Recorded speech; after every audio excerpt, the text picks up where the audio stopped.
तो देखिए student, next topic है हमारा valuation of stock and the auditor, कि स्टॉक के वैल्यूएशन से रिलेटेड ऑडिटर की क्या ड्यूटी है। तो ऑडिटर की जो ड्यूटी है, क्या वैल्यू करना है। तो जैसे बताया था कि ऑडिटर कोई वैल्यूअर नहीं है ना। ऑडिटर जो है वो उसको सिर्फ ये देखना है कि जो वैल्यूएशन किया गया है वो किया गया है या नहीं किया गया। मतलब जो वैल्यूअर है उसका वो सर्टिफिकेट देख लेता है। तो देखिए स्टॉक से रिलेटेड क्या ड्यूटी है ऑडिटर की। सबसे पहला प्रॉपर वैल्यूएशन कि auditor should check as to whether stock has been valued properly और नॉट, कि उसने सही ढंग से उसकी वैल्यू की है या नहीं की है ना। तो he should examine the cost price और market price whichever is less पर वैल्यूएशन होता है। तो वो उस रूल को देखेगा कि इम्प्लीमेंट किया गया है या नहीं किया गया, उसको चेक करेगा। सेकेंड, यूनिफॉर्म वैल्यूएशन, कि जो वैल्यूएशन है ऐसा नहीं है कि कभी तो आपने कॉस्ट प्राइस और market price whichever is less पर कर दिया, कभी कॉस्ट प्राइस पर कर दिया, कभी मार्केट प्राइस पर कर दिया। तो यूनिफॉर्मिटी होनी चाहिए वैल्यूएशन में। तो that principles should not be change from year two year. बहुत जल्दी से चेंज नहीं होने चाहिए, है ना। कि अगर चेंज होते हैं तो कई सालों में होते हैं, ऐसा नहीं है कॉन्स्टेंटली चेंज हो जाएंगे। तो एक उस चीज़ को उसको चेक करना है। And to get a valuation certificate, जैसे बताया था कि ऑडिटर की ड्यूटी नहीं होती वैल्यूएशन करने की। वो क्या करेगा, एक रिस्पॉन्सिबल ऑफिसर से उसका जो है वो वैल्यूएशन का सर्टिफिकेट लेगा। अब ये जो कंपनी की मैनेजमेंट है वो ये डिसाइड करेगी कि who will be the valuer. वो वैल्यूअर को अपॉइंट करेगी और वो सिग्नेचर करके, वैल्यूअर जो है वो सिग्नेचर करके सर्टिफिकेट इशू करेगा। तो वैल्यूएशन सर्टिफिकेट को चेक करना ऑडिटर की ड्यूटी है। प्रोविज़न फॉर डेप्रिसिएशन और out of fashion and damaged goods, इसको चेक करेगा कि डेप्रिसिएशन के लिए प्रॉपर प्रोविज़न बनाया गया है या नहीं बनाया गया, या जो आउट ऑफ फैशन जो गुड्स हो चुकी हैं या जो डैमेज हो चुकी हैं उनको वहाँ से डिक्रीज़ किया गया या नहीं किया गया। To fulfil the provision of company act, की कंपनी एक्ट के जो प्रोविज़न्स हैं 2013 के, उन सबको फॉलो किया जा रहा है या नहीं किया जा रहा है, उसको चेक करेगा। कंपैरिजन, है ना, बैलेंस शीट में जो करंट ईयर की जो क्लोजिंग स्टॉक है उसको वो कंपेयर करेगा। पिछले साल का जो क्लोजिंग स्टॉक था उसको देखेगा ओपनिंग स्टॉक की फॉर्म में दिखाया या नहीं दिखाया, है ना। तो टू एडिशनल इन्फॉर्मेशन अगर है तो ही कैन आस्क, कि ऑब्वियसली लास्ट ईयर का जो क्लोजिंग स्टॉक था वो इस साल का ओपनिंग स्टॉक होना चाहिए था। And checking of various books, इसके अलावा परचेज लेजर है, सेल्स लेजर या sales book, purchase book, sales return, purchase return, इन बुक्स को वो चेक कर सकता है कि कितना स्टॉक आया और उनको कहाँ कहाँ यूज़ किया गया। और उसके बाद नेक्स्ट उसकी ड्यूटी है फॉर प्रिपरेशन ऑफ रिपोर्ट, कि वो रिपोर्ट प्रिपेयर करेगा कि अगर उसको कोई शक होता है ना, तो फिर वो उसको रिपोर्ट में मेंशन कर देता है कि ये क्वालिफ़िकेशन है। सेकंड हमारा आता है इन्वेस्टमेंट। अब देखिए इन्वेस्टमेंट को वो किस तरीके से करेगा। ये तो था कि स्टॉक से रिलेटेड उसकी क्या ड्यूटीज़ हैं।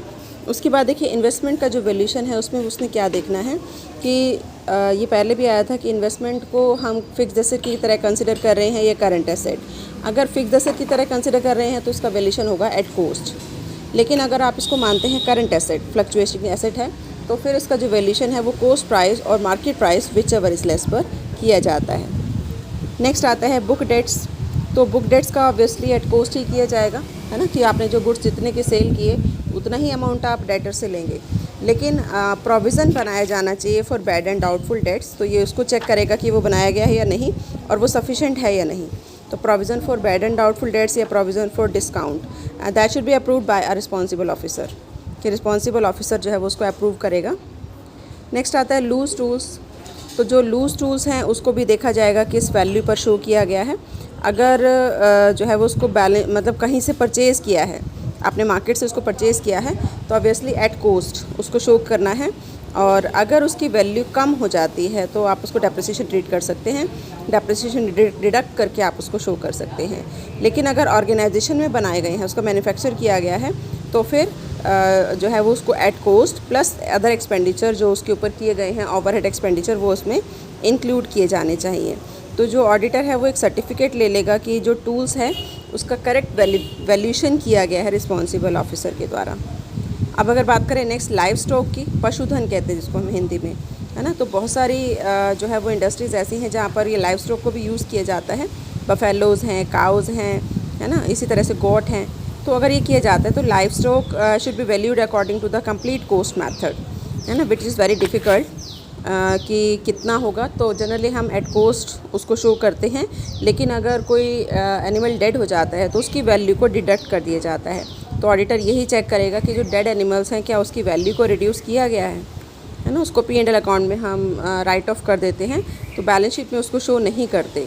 तो इस चीज़ को ध्यान रखना है कि अगर कुछ एनिमल्स इल हैं, बीमार हैं, उनके ऊपर खर्चा हो रहा है या डेथ हो गई है तो उसको डिडक्ट किया जाना चाहिए।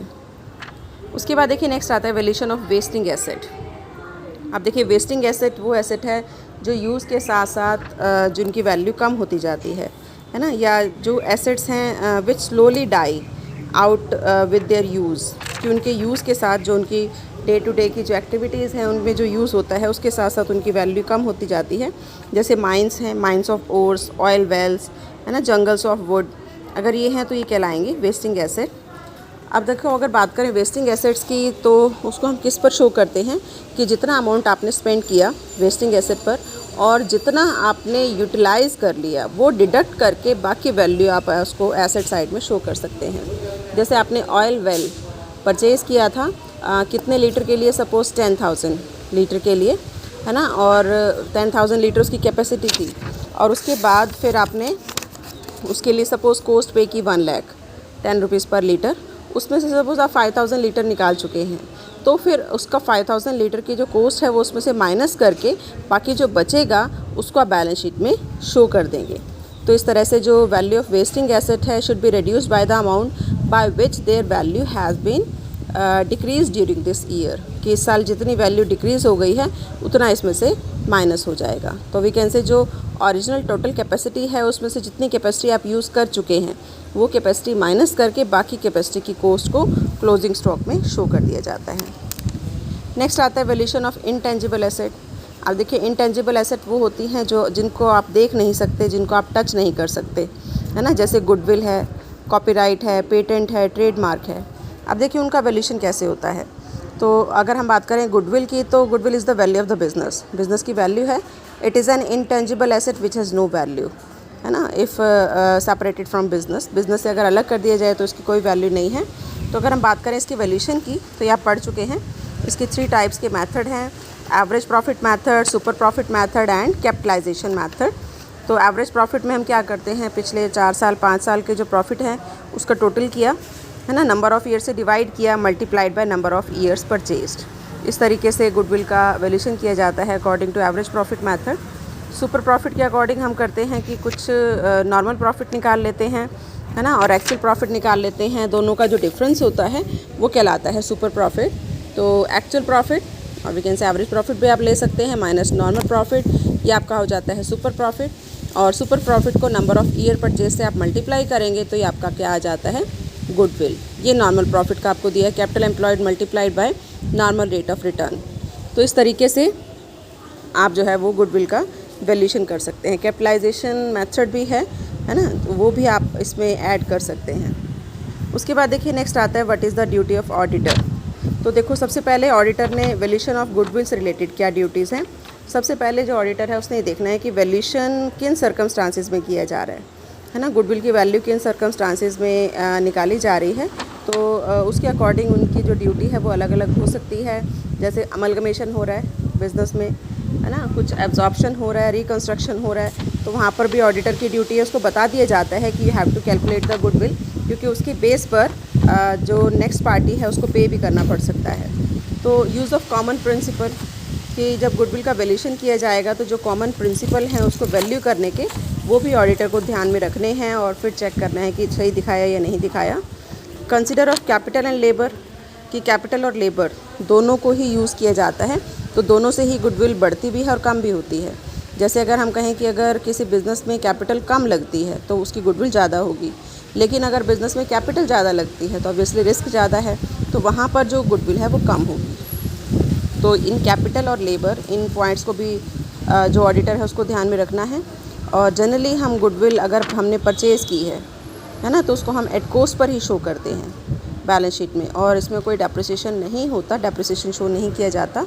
और जैसे अगर गुडविल परचेज़ भी की है तो हम उसको हर साल राइट ऑफ भी करते हैं।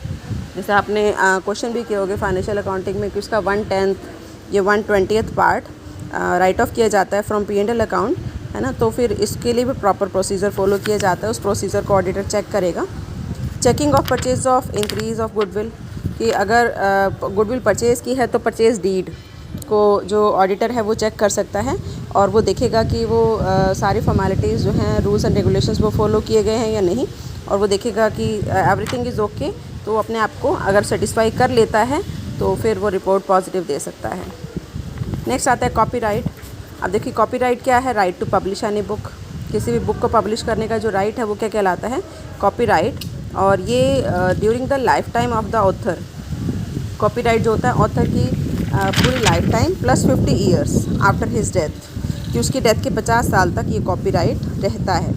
तो अगर इसकी कॉस्ट जो आपने अगर पे की है, तो जो कॉस्ट ऑफ कॉपीराइट है that should be shown in balance sheet. लेकिन इसको भी हम हर साल राइट ऑफ करते हैं, है ना, कि जितना अमाउंट आप पे कर चुके हैं या जितनी बुक्स पब्लिश हो चुकी हैं, है ना, वो इसमें से माइनस कर दिया जाता है। तो इसको भी राइट ऑफ किया जाता है डिफरेंट नंबर ऑफ़ ईयर्स में। तो इसको भी ऑडिटर चेक करेगा। नेक्स्ट आता है ट्रेडमार्क।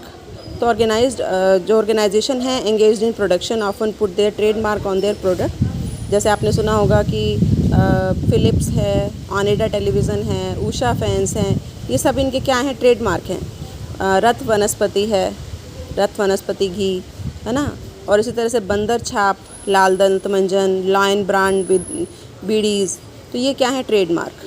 तो अगर इन ट्रेडमार्क को हम रजिस्टर्ड कराते हैं तो उसके लिए हमें कुछ पे करना पड़ता है, कुछ चार्जेस देने पड़ते हैं। तो ये जो हम चार्जेस देते हैं इसको हम कहाँ शो करते हैं? बैलेंस शीट में। लेकिन इसको हम हर साल, जितने साल के लिए आपने जो है वो एक तरह से ट्रेडमार्क लिया है, उतने साल के लिए हम इसको राइट ऑफ करेंगे फ्रॉम P&L अकाउंट। जैसे suppose you have paid 1 lakh rupees, आपने 1 लाख रुपए दिया है ना, तो वो 10 साल का है, तो हर साल आप 10,000 रुपये उसको राइट ऑफ करेंगे और P&L अकाउंट में शो करेंगे। और अगर ड्यूरेशन बहुत लंबा नहीं है, करंट ही है, इस साल से ही कराए, तो फिर आप उसको रिवेन्यू एक्सपेंडिचर भी मान सकते हैं। नेक्स्ट आता है पेटेंट। तो पेटेंट क्या होता है? Sole right to particular manufacturing process, है ना, कि किसी भी प्रोडक्ट को मैन्युफैक्चर करने के लिए आपको अकेला राइट है। तो इफ़ एनी पर्सन और organisation has invented something new, कि अगर किसी पर्सन ने और ऑर्गेनाइजेशन ने कुछ नया इन्वेंट किया है, then it gets new invention registered with the government. ये सरकार के साथ वो रजिस्टर्ड हो जाता है ना। तो इसको आप परचेज़ भी कर सकते हैं। जैसे आपने पेटेंट परचेज़ कर लिया, तो जितने का आपने पेटेंट परचेज़ किया वो आप बैलेंस शीट में शो करेंगे। कैपिटल एक्सपेंडिचर है, इसको भी आप राइट ऑफ करेंगे, है ना। जितने साल के लिए परचेज़ किया, तो ये कॉस्ट प्राइस से ज़्यादा पर आप शो नहीं कर सकते। जितने का परचेज़ किया उतने का आप शो करेंगे। जैसे 16 ईयर्स का है तो आप इसको बैलेंस शीट में शो करेंगे और इसको राइट ऑफ करते रहेंगे 16 ईयर्स तक। तो फिर यहाँ पर भी जो ऑडिटर है वो चेक करेगा सारे डॉक्यूमेंट्स को और देखेगा कि किस तरीके से इसको राइट ऑफ किया जा रहा है। नेक्स्ट आता है वैल्यूएशन ऑफ फिक्टिशियस एसेट। तो देखिए फिक्टिशियस एसेट वो एसेट हैं विच आर इनविजिबल, जो दिखाई भी नहीं देती। अब वो कहेंगे कि वो तो गुडविल और पेटेंट राइट भी ऐसी हैं, लेकिन ये थोड़ा डिफरेंट है। Which are invisible and have no form which can not be sold. इसको बेचा भी नहीं जा सकता, जबकि जो फिक्टिशियस एसेट्स हैं उनको सेल तो किया जा सकता है ना। तो फॉर एग्ज़ाम्पल एडवर्टाइजमेंट एक्सपेंडिचर आपने कर दिया, है ना, लेकिन आप उसको 10 साल 15 साल तक उसका बेनिफिट आप अचीव कर सकते हैं। प्रीलिमिनरी एक्सपेंडिचर है, development expenditure, discount on shares and debenture, share issue expenditure. तो ये ऐसी एसेट है जिसको हम क्या कहते हैं? Fictitious asset which is invisible. ये ऐसी एसेट है जो इनविजिबल है but which has no value, इसकी कोई वैल्यू नहीं है ना, लेकिन क्योंकि इनका डेबिट बैलेंस होता है so we show it in the asset side of the balance sheet. तो इसलिए जो है वो ऑडिटर इसको भी चेक करेगा। अब देखिए लास्ट एक छोटा सा टॉपिक है जो एग्ज़ाम में पूछ लिया जाता है कि इज़ ऑडिटर अ वैल्यूअर, कि क्या जो ऑडिटर है एक वैल्यूअर है। तो आपने ये बताना है कि ऑडिटर एक ऑडिटर है, वैल्यूअर नहीं है ना। It's not the responsibility of auditor to value the asset, कि वो एसेट की वैल्यू को चेक करे। Particularly this work is done by the management. ये काम जो है वो कौन करती है? मैनेजमेंट करती है या करवाती है ना, क्योंकि मैनेजमेंट के पास ज़्यादा नॉलेज भी है, एक्सपीरियंस भी है about the nature of the asset, condition of their use and their technical aspect, है ना। और दूसरी साइड पर जो ऑडिटर है उसके पास इतनी नॉलेज नहीं होती, उसके पास इतनी टेक्निकल स्पेसिफिकेशन नहीं होती। तो वो सिर्फ ट्रूथफुलनेस और फेयरनेस को देखता है, वैल्यूज़ की गारंटी नहीं देता कि जितनी भी एसेट शो की हैं वो बिल्कुल करेक्ट की हैं। तो देखो लंकास्टर के वर्ड्स में जो उन्होंने बताया है कि auditor is not a valuer, he cannot be expected to act as such. All that he can do is to verify the original cost price and to estimate as far as possible that current values are fair and reasonable and are in accordance with the accepted commercial practice। अब देखो ये कुछ point हैं जो कि ध्यान में रखने हैं ऑडिटर को कि ऑडिटर की क्या ड्यूटी है। सबसे पहला to have knowledge of the property, कि ऑडिटर को सबसे पहले कुछ नॉलेज लेनी होगी कि what are the assets of the organisation, और वो जो एसेट है उसका ओरिजिनल प्राइस क्या है ना, किस प्राइस पर परचेज़ किया गया था, उसका लाइफ स्पैन क्या है, उसकी मार्केट प्राइस क्या है। Second, to check the justification of the valuation, कि जो वैल्यूशन किया गया है उसकी ट्रूथफुलनेस को और जस्टिफिकेशन को वो चेक करना उसकी ड्यूटी है ना। तो उसमें वो वैल्यूअर का जो सर्टिफिकेट है वो भी देखेगा, उसको चेक करके फिर वो बता सकता है कि जस्टिफाई होती हैं या नहीं।